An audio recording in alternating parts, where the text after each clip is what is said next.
গরম কফি নিয়ে আমার মুখে ঢেলে দিল। এই সোবা না সাবা এই প্রস্টিটিউট তখন ওখানে ছিল।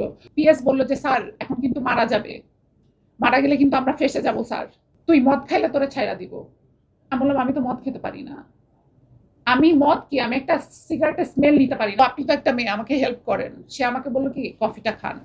কফিটা আমি ওনার হাত থেকে কফি আমি বলছি আমার হাত খুলে দেন আমি কফি খাবো। সে কি করলো, এই নজরুল কি করলো, ওই গরম কফি নিয়ে আমার মুখে ঢেলে দিল।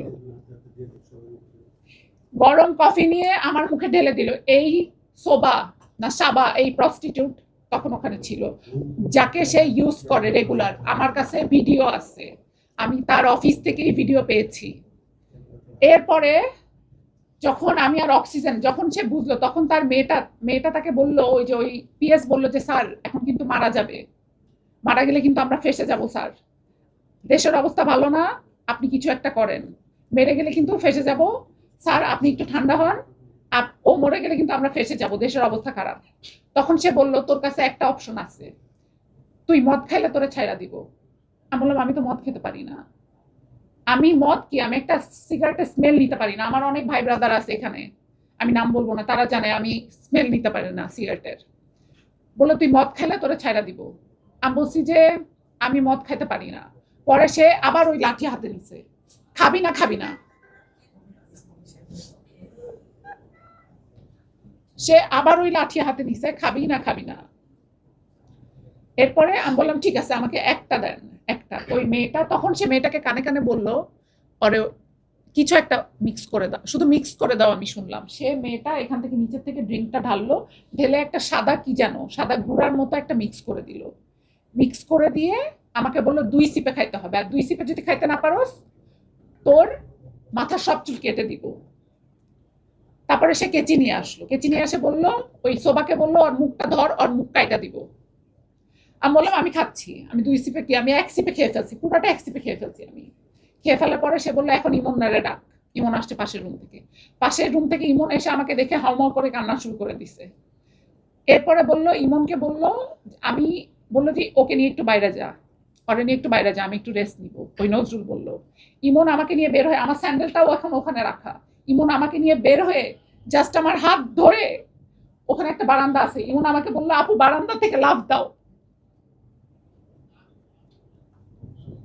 এই বাংলাদেশের আইন এত কিছু শোনার পরেও চুপ আছে, মুখ বন্ধ করে এই থানা টাকার জন্য।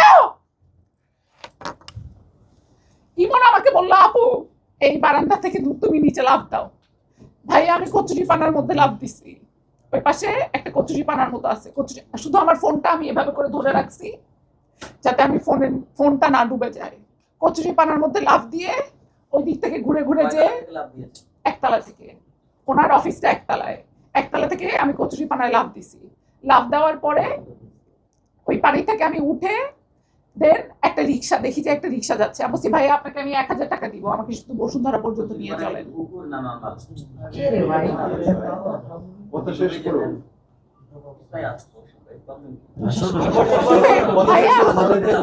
ডুবে গেলে ঠিক আছে ঠিক আছে, ডুবে গেলে না না না না না ঠিক আছে ঠিক আছে, ডুবে গেলে মরে যেতাম, ডুবে গেলে মরে যেতাম ভাই, ডুবে গেলে মরে যেতাম।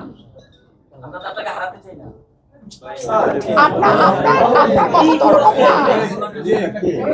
আমি ডুবে গেলে মরে যেতাম, আমি ডুবে গেলে মরে যেতাম। ওকে কন্টিনিউ কন্টিনিউ।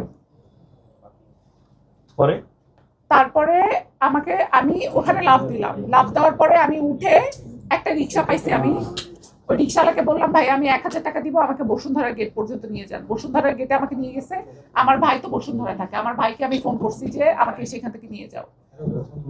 এরপরে 2 দিন আমার আর কোনো সেন্স ছিল না, কারণ আমাকে যেই ড্রাগ দিছে, এবং এখন পর্যন্ত আসার সময় আমাকে রোমান ধরে ধরে নিয়ে আসছে আমার বান্ধবী, মানে আমাকে যেই ড্রাগ দিছে, কি ড্রাগ দিছে, এখন আমি আমার ব্লাড টেস্ট আর ইউরিন টেস্ট করতে দিছি, সেটা রিপোর্ট আসতেছে যে আমাকে কি ড্রাগ দেওয়া হয়েছে।